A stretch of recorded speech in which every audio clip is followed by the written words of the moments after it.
I shall now put the draft resolution to the vote. Will those in favor of the draft resolution contained in document S/2024/312 please raise their hand?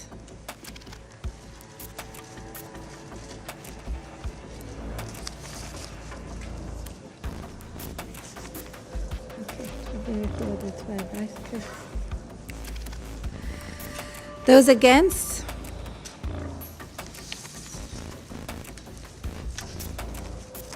Thank you. Abstentions?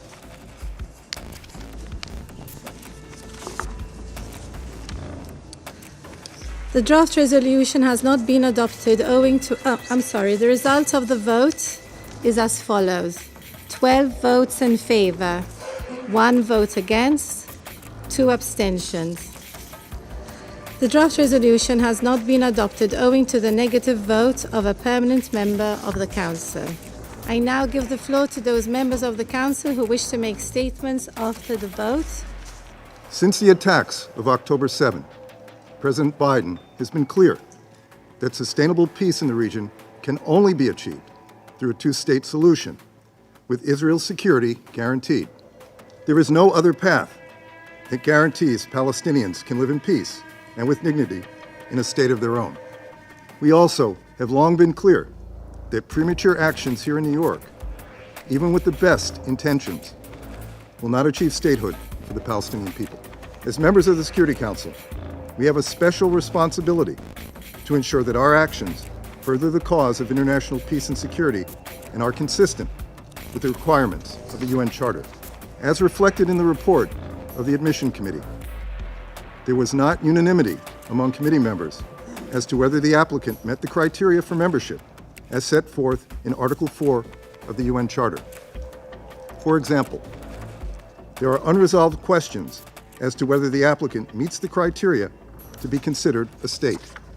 We have long called on the Palestinian Authority to undertake necessary reforms to help establish the attributes of readiness for statehood, and note that Hamas, a terrorist organization, is currently exerting power and influence in Gaza, an integral part of the state envisioned in this resolution. For these reasons, the United States voted no on this Security Council resolution.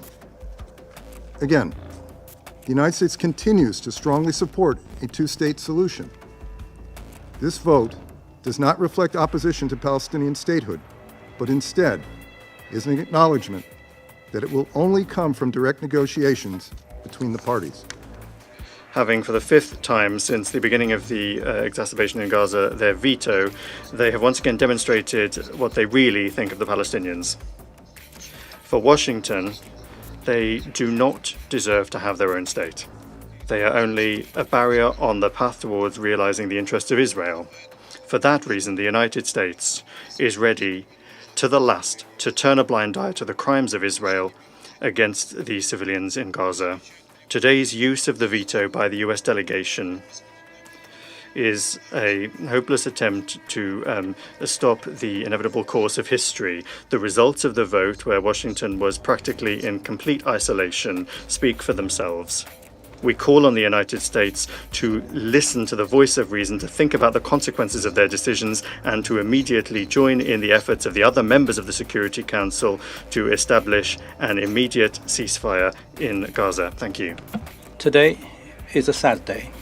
Because of the veto by the United States, the application by Palestine for full membership at the UN has been rejected. The decade-long dream of the Palestinian people ruthlessly dashed.